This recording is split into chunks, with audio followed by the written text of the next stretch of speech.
ଆପଣମାନେ ଜାଣିଛନ୍ତି ବିଶାଳ ପାହାଡ଼କୁ ଧୀରେ ଧୀରେ ଉଠିବା ଆରମ୍ଭ କରାଯାଏ ଗୋଟିଏ ଡିଆଁରୁ। ଆଜି ମୋ ଚ୍ୟାଲେଞ୍ଜର ଡେ 13।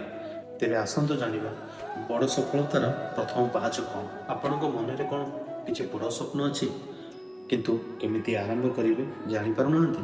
ତେବେ ଆସନ୍ତୁ ଜାଣିବା। ଥରେ ଜଣେ ଯୁବକ ବହୁତ ବଡ଼ ଲେଖକ ହେବାକୁ ଚାହୁଁଥିଲେ, କିନ୍ତୁ ସେ ଭାବୁଥିଲେ ମୁଁ ଏତେ ବଡ଼ ବହି କେମିତି ଲେଖିବି, ଏତେ ଶବ୍ଦ କେଉଁଠୁ ଆସିବ, ଏହି ଚିନ୍ତାରେ କେବେ ସେ ଆରମ୍ଭ ହିଁ କରିପାରିଲେ ନାହିଁ।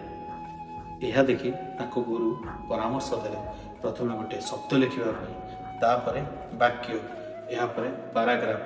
ଧୀରେ ଧୀରେ ହିଁ ବହିଟି ସମ୍ପୂର୍ଣ୍ଣ ହେବ। ଏଣୁ ବନ୍ଧୁଗଣ, ଯେତେ ବଡ଼ ସ୍ୱପ୍ନ ହେଉନା କାହିଁକି ତାକୁ ଛୋଟ ଛୋଟ ଖଣ୍ଡରେ ଭାଙ୍ଗି ଦିଅନ୍ତୁ, ଦେଖିବେ ସ୍ୱପ୍ନଟା ପୁରା ହେବା ପାଇଁ ସହଜ ହେବ। ଆଉ ନିଜର ପ୍ରଥମ ପାଦଟି ବଢ଼ାନ୍ତୁ।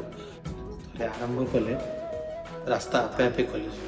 ଆଜି ହିଁ ନିଜ ସ୍ୱପ୍ନର ପ୍ରଥମ ପାଦ ଆଗକୁ ବଢ଼ାନ୍ତୁ। କଥାରେ ଅଛି, ବଡ଼ ସ୍ୱପ୍ନ ଦେଖି ମନେ ନ କର ଭୟ, ପ୍ରଥମ ପାଦ ବଢ଼ାଇଲେ ମିଳିବ ତ ବିଜୟ। କାଲି ନୁହେଁ, ଆଜି ହିଁ ଆରମ୍ଭ କରିଦିଅ କାମ। ଯଦି କଥାଟି ସତ ହୋଇଥାଏ ଭିଡ଼ିଓ କମେଣ୍ଟରେ ନିଶ୍ଚିତ ଜଣାଇବେ। ରହୁଛି, ଜୟ ଜଗନ୍ନାଥ।